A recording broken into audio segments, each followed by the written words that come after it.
ಸುಧಾರಣಾವಾದಿ ಚಳುವಳಿಗಳು.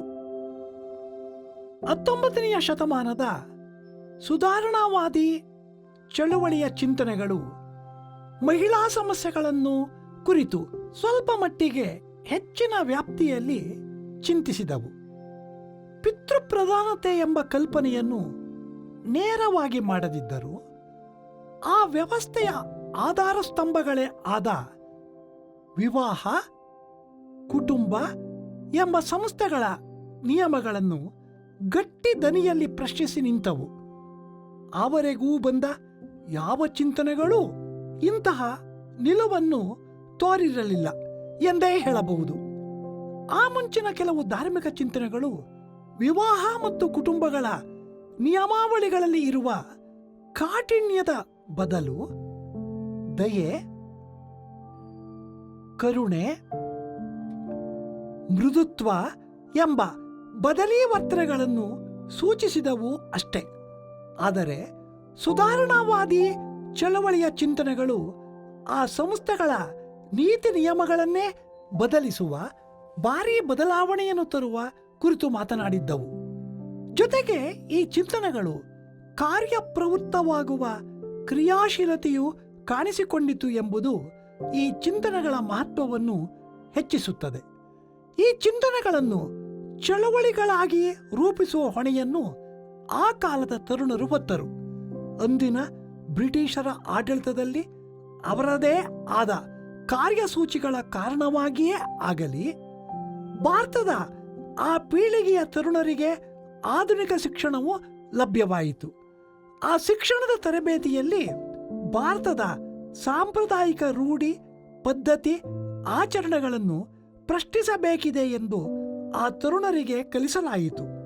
ಅವುಗಳಲ್ಲಿ ಬಹುಮುಖ್ಯ ಭಾಗವು ಹೆಂಗಸರ ಸ್ಥಿತಿಗತಿಗಳನ್ನು ಸುಧಾರಿಸುವ ಬಗ್ಗೆಯೂ ಇತ್ತು. ಅದರಲ್ಲೂ ವಿವಾಹ ಮತ್ತು ಕುಟುಂಬಗಳು ಹೆಂಗಸರನ್ನು ತುಂಬ ಕ್ರೂರವಾಗಿ ನಡೆಸಿಕೊಳ್ಳುವ ನೀತಿ ನಿಯಮಗಳನ್ನು ಹೊಂದಿವೆ ಎಂಬುದನ್ನು ಒತ್ತಿ ಹೇಳಿದ್ದವು.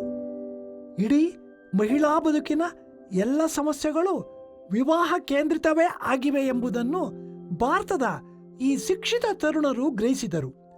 ವಿವಾಹ ಆಗುವಿಕೆ, ಆಗದಿರುವಿಕೆ, ಪತಿಯ ಇರುವಿಕೆ, ಇಲ್ಲದಿರುವಿಕೆ ಎಲ್ಲವೂ ಮಹಿಳೆಗೆ ಸಮಸ್ಯೆಗಳೇ.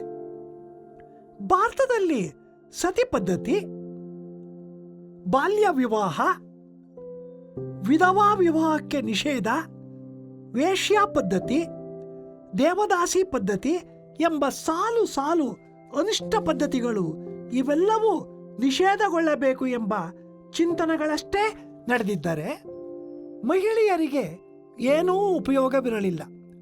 ಆದರೆ ಚಿಂತನೆಗಳು ಚಳುವಳಿಗಳ ಕಾರಣವಾಗಿ ಸಾಕಾರಗೊಂಡವು. ಹಾಗಾಗಿ ಮಾತ್ರವೇ ಅವು ಮಹತ್ವದ ಚಾರಿತ್ರಿಕ ಹಂತವೆನಿಸಿದವು. ಈ ತರುಣರಿಗೆ ಇಂತಹ ಇಂಗ್ಲಿಷ್ ಶಿಕ್ಷಣವನ್ನು ನೀಡಿದ್ದು ಬ್ರಿಟಿಷ್ ಆಡಳಿತವೇ ಆಗಿತ್ತು. ಅದರ ರಾಜಕೀಯ ಆಸಕ್ತಿ ಏನೇ ಇದ್ದಿರಬಹುದು, ಆದರೆ ಈ ಚಳುವಳಿಗಳಿಗೆ ಆಡಳಿತದ ಬೆಂಬಲ ಹಾಗೂ ಸಮರ್ಥನೆಗಳಂತೂ ಇದ್ದವು. ಈ ಕೆಟ್ಟ ಪದ್ಧತಿಗಳು ಆಡಳಿತಾತ್ಮಕವಾಗಿ ನಿಷೇಧಗೊಂಡವು ಎಂಬುದರಲ್ಲಿ ವಿಶೇಷವೇನೂ ಇಲ್ಲ. ಆದರೆ ಇವುಗಳನ್ನು ಸಾಮಾಜಿಕವಾಗಿ ಜಾರಿಗೊಳಿಸುವುದು ಸುಲಭದ ಕೆಲಸವೇನೂ ಆಗಿರಲಿಲ್ಲ. ಸತಿ ಪದ್ಧತಿಯಂತಹ ಕೆಲವು ಕ್ರೂರ ಆಚರಣೆಗಳನ್ನು ತಡೆಯುವಲ್ಲಿ ರಾಜಾರಾಮ್ ಮೋಹನ್ ರಾಯ್ ಅಂತಹ ಹಲವು ವ್ಯಕ್ತಿಗಳು ಶ್ರಮಿಸಿದ್ದರೆ, ಮಹಿಳೆಯರ ಸ್ಥಿತಿಗತಿಗಳನ್ನು ಸುಧಾರಿಸುವಲ್ಲಿ ಅಗತ್ಯವಾದ ಶಿಕ್ಷಣದ ಅವಕಾಶಗಳನ್ನು ಕಲ್ಪಿಸುವಲ್ಲಿ ಜ್ಯೋತಿಬಾ ಫುಲೆ ದಂಪತಿಯಂತಹ ಹಲವು ವ್ಯಕ್ತಿಗಳು ಶ್ರಮಿಸಿದರು. ಈ ಸುಧಾರಣಾವಾದಿಗಳು ತಾವು ಕೈಗೊಂಡ ಈ ಕೆಲಸಗಳಿಗಾಗಿ ವೈಯಕ್ತಿಕ ಬದುಕುಗಳನ್ನು ಅಪಾಯಗಳಿಗೆ ಒಡ್ಡಿಕೊಳ್ಳಲು ಕೂಡ ಹಿಂಜರಿಯಲಿಲ್ಲ.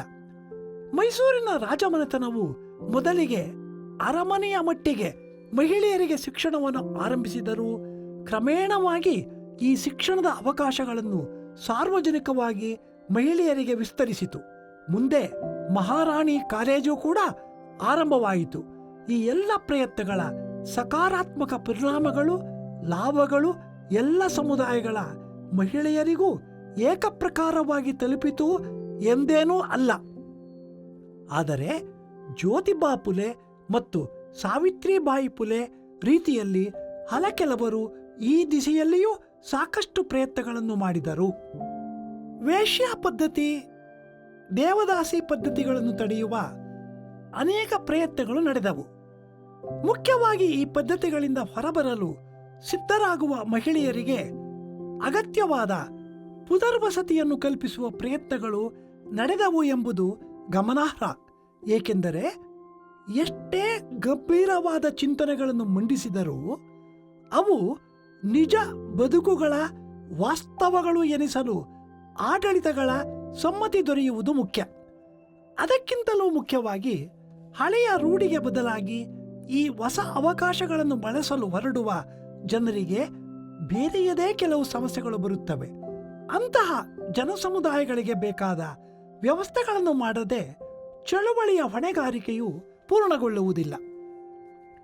ಈ ಸುಧಾರಣಾವಾದಿ ಚಳುವಳಿಗಳ ನಂತರದಲ್ಲಿ ಬಹುಕಾಲದವರೆಗೂ ತೀವ್ರತರವಾದ ಸಾಮಾಜಿಕ ಬದಲಾವಣೆಗಳನ್ನು ತರುವ ಪ್ರಯತ್ನಗಳು ನಡೆಯಲಿಲ್ಲವೆಂದೇ ಹೇಳಬೇಕು.